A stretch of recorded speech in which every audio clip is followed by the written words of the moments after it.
አብዛኛው የማህበረሰባችን ክፍል በኢንፈርቲሊቲ ዙሪያ ያለው አመለካከትና አረዳድ የተሳሳተ ነው።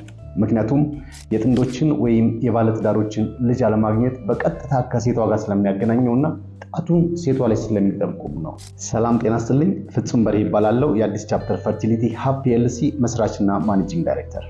ብዙ ባለትዳሮች ወይም ጥንዶች በኢንፈርቲሊቲ ዙሪያ በቂ ግንዛቤ የላቸውም። ኢንፈርቲሊቲ ምን ማለት እንደሆነ፣ የኢንፈርቲሊቲ ምርመራ መቼ ማድረግ እንዳለባቸው፣ ስለ ኢንፈርቲሊቲ መንስኤዎች እንዲሁም ስለ ኢንፈርቲሊቲ ሕክምና አገር ውስጥና ውጪ እንደሚሰጡ ዙሪያ በቂ የሆነ ግንዛቤ የላቸውም። በዚህም ምክንያት ለጊዜው ልጅ መውለድ ያልቻሉ ጥንዶች ተስፋ በመቁረጥ በተለያዩ ጭንቀቶችና ድብርቶች ተጋልጠው ይገኛሉ።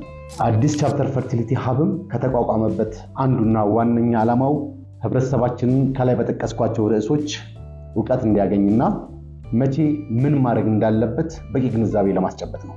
እነዚህን ትምህርቶች በሰፊው ለመስጠት ከቲክቶክ፣ ዩቲዩብ የተሻለ ፕላትፎርም በመሆኑና ለዚህም ዝግጅት እያደረግን ስለቆየን ከቲክቶክ የተወሰነ ጊዜ መጥፋታችን ይታወቃል። እንግዲህ የቲክቶክ ቤተሰቦቻችን ለጠፋንባቸው ጊዜያቶች ይቅርታ እየጠየቅን አሁን ግን ዝግጅቶቻችን በሙሉ አጠናቀን በኢንፈርቲሊቲ ዙሪያ በጣም ጠቃሚና አስፈላጊ ትምህርቶችን በዚህ ዩቲዩብ ቻናል ስለምናቀርብ ቻናሉን ሰብስክራይብ በማድረግ ቤተሰብ እንድትሆኑ በአክብሮት እንጠይቃለን። አብዛኛው የማህበረሰባችን ክፍል ኢንፈርቲሊቲን በቀጥታ ከሴቷ ጋርና ከአምላክ ቁጣ ወይም እርግማን ጋር ያገናኙታል። ይህ ግን ፈጽሞ የተሳሳተ አመለካከት ነው። ዛሬ በዚህ ቪዲዮ ስለ ኢንፈርቲሊቲ ትክክለኛ ትርጉም እንመለከታለን። WHO ወይም የዓለም ጤና ድርጅት ኢንፈርቲሊቲን እንዲህ ሲል ይተረጉመዋል።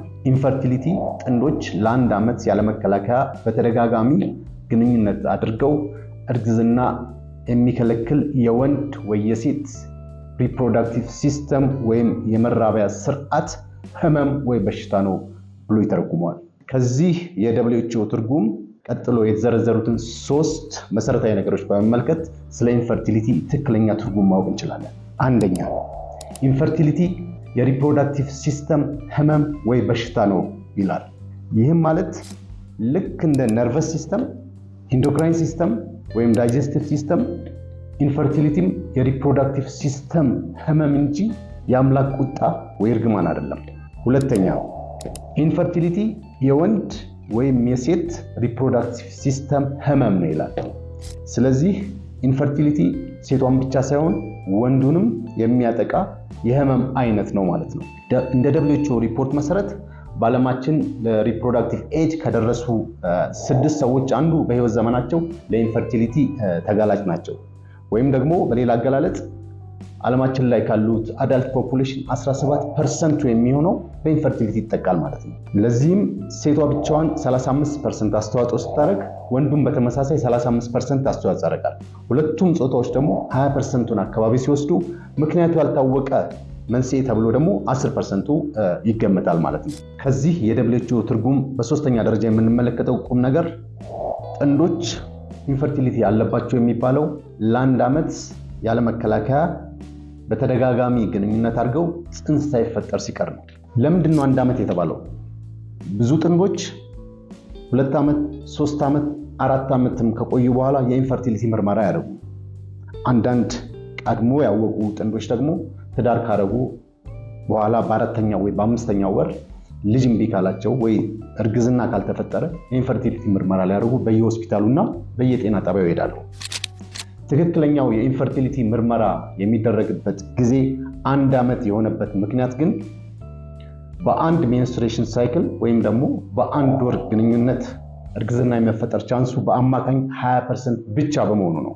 ስለዚህ ጥንዶች እርግዝና የመፈጠር ቻንሱን ከፍ ለማድረግ እና ከ85 እስከ 90% አካባቢ ለማድረስ 1 ዓመት ድረስ ግንኙነት እያደረጉ እንዲጠብቁ ይመከራሉ።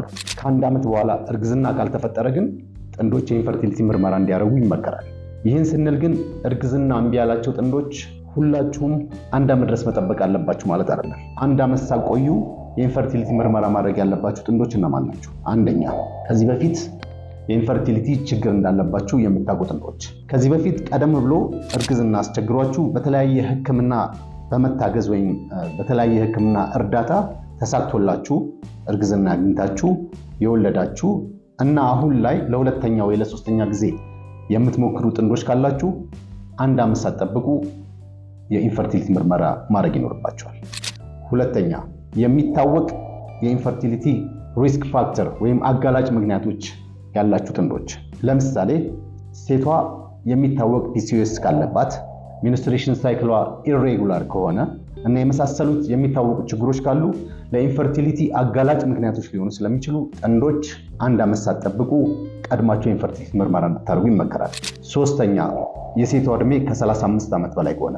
እንግዲህ እንደሚታወቀው የሴት ልጅ የእንቁላል ሪዘርቫ ከ35 ዓመት በላይ ቶሎ እያለቀ ስለሚሄድ የሴቷ ዕድሜ ከ35 ዓመት በላይ ከሆነ ጥንዶች ተጨማሪ ጊዜ ሳታጠፉ ከ6 ወር ግንኙነት በኋላ እርግዝና ካልተፈጠረ የኢንፈርቲሊቲ ምርመራ እንድታደርጉ ትመከራላችሁ። እንግዲህ ከላይ ከጠቀስኳቸው ነጥቦች አንዱ የሚመለከታችሁ ጥንዶች 1 ዓመት ሳትቆዩ የ6 ወር ሙከራ ካደረጋችሁ በኋላ የኢንፈርቲሊቲ ምርመራ እንድታደርጉ ትመከራላችሁ። እንግዲህ ጠቅለል ስናደርገው ከአሁን በኋላ ስለ ኢንፈርቲሊቲ ስናወራ ቀጥሎ የተዘረዘሩትን 3 ነጥቦች ማስተዋል ይኖርብናል።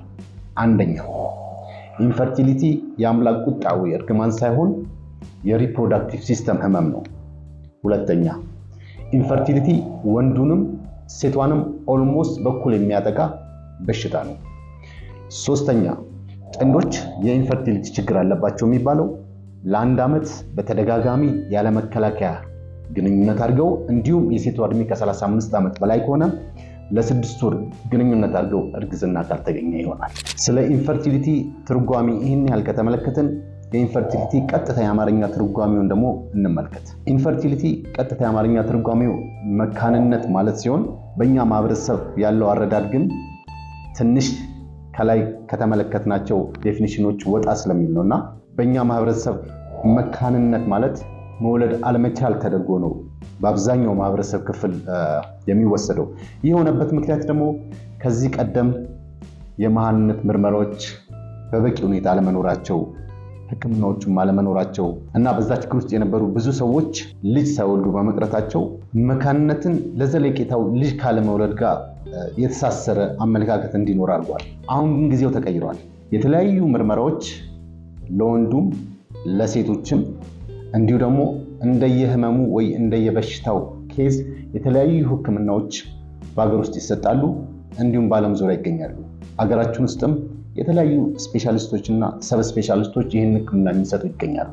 ስለዚህ በዚህ ችግር ውስጥ ያሉ ጥንዶች አሁን ላይ መውለድ እየቻሉ ስለሆነ መካንነት ለዘለቄታው ልጅ መውለድ አለመቻል ሳይሆን ለጊዜው ልጅ ማግኘት አለመቻል መሆኑ መገንዘብ ያስፈልጋል። ስለዚህ በኢንፈርቲሊቲ ዙሪያ ያላችሁን ማንኛውም ጥያቄና አስተያየት ኮሜንት ሴክሽን ላይ እንድታስቀምጡ እየጋበዝን ቀጣይ የምሰራቸው ቪዲዮዎች እንዲደርሳችሁ ቻናሉን ሰብስክራይብ ማድረግ እንዳትረሱ። አብራችሁን ስለነበራችሁ እናመሰግናለን። በቀጣይ ቪዲዮ እንገናኛለን።